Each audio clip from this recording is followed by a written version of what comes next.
Assalamu alaikum. মই আৰফা আৰু এই ভিডিঅ'টিত আজি ডিছকাছ কৰিবলৈ লৈছোঁ APSC কম্বাইণ্ড কম্পিটিটিভ এক্সামিনেশ্যনছৰ মেইনছ পৰীক্ষাৰ GS2 পেপাৰখনৰ বিষয়ে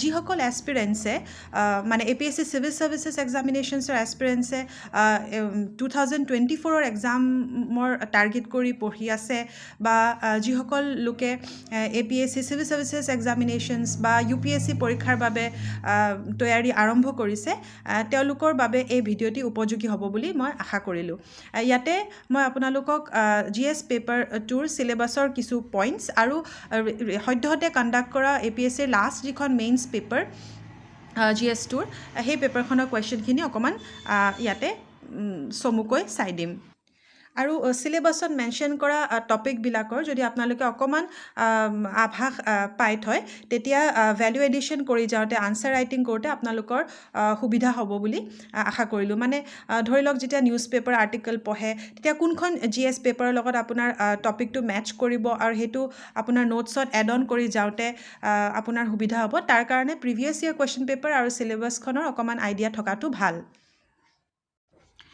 এই চিলেবাছখন APSCৰ ৱেবছাইটতে আপোনালোকে পাই যাব এই GS পেপাৰ 2ত আহে governance constitution polity social justice and international relation ইয়াতে কনষ্টিটিউশ্যন বা এনেকৈ যিখিনি টপিক আহিছে ৰিপ্ৰেজেণ্টেশ্যন অফ পিপলছ এক্ট ইয়াৰ কুৱেশ্যন আহিছে ডেভেলপমেণ্ট আৰু ৱেলফেয়াৰ ৰিলেটেড কুৱেশ্যনছ 2022 মানে 23ত কণ্ডাক্ট কৰা মেইনছ পেপাৰখনত দেখা গৈছে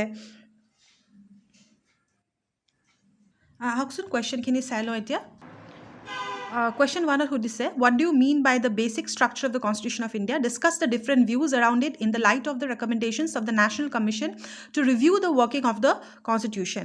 2. As a presiding officer, the chairman of Rajya Sabha is the guardian of the prestige and dignity of the House. Explain.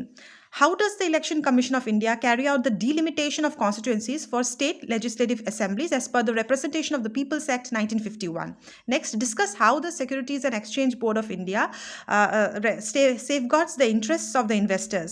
এইখিনিতে আপোনালোকে হয়তো নিউজত পাইছে ফিড ইনফ্লুৱেঞ্চাৰ্ছ সকলৰ টাইটেনিং অফ নৰ্মছৰ বিষয়ে এনেকৈ কাৰেণ্ট আপডেটবিলাক আপোনালোকে টপিকবিলাকৰ লগত খাপ খুৱাই নোট ডাউন কৰি যাব পাৰে procedure of amendment of Constitution of India and South Africa's key provisions বিষয়ে সুধিছে then basic purpose of development is to enlarge people's choices elucidate in the light of the government policies and interventions for development in India next social assistance measures are critical for social protection and are more common in developing economies than social insurance evaluate the statement by the objective criterion such as population, territorial size, GDP, economic potential, civilizational legacy, cultural diversity, political system, and part and ongoing contributions to the activities of the UN, especially UN peacekeeping operations, India is eminently qualified for permanent membership. Comment. Ekin international relation by foreign policy related topic. In keeping with the neighborhood first policy, India desires normal neighborly relations with Pakistan. Elucidate and comment. As close neighbors, India and Nepal share unique ties of friendship and cooperation characterized by an open border and deep-rooted people-to-people context of kinship and culture. Examine critically. Tarpisot, welfare state related question ase. Development related question A2.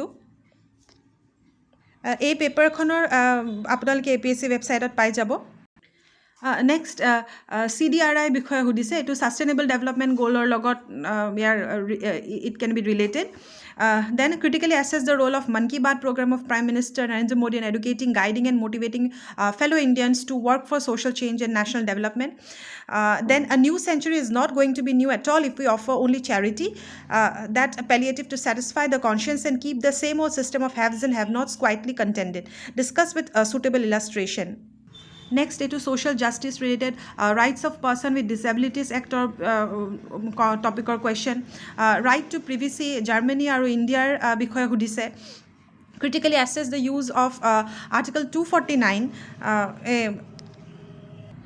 of the Constitution of India that empowers the Parliament to make laws on matters listed in the state list and in the national interest discuss the measures for making the civil services in India more efficient and responsive to the needs of the public in light of the rapidly changing social, political, and economic milieu of the country. গতিকে ইয়াৰ পৰা অকণমান idea লৈ আপোনালোকে যদি static পৰ্শ্যনবিলাকৰ লগত dynamic টপিকবিলাক add কৰি ভালদৰে prepare কৰে নিশ্চয় ভাল ফল পাব বুলি আশা কৰিলোঁ ধন্যবাদ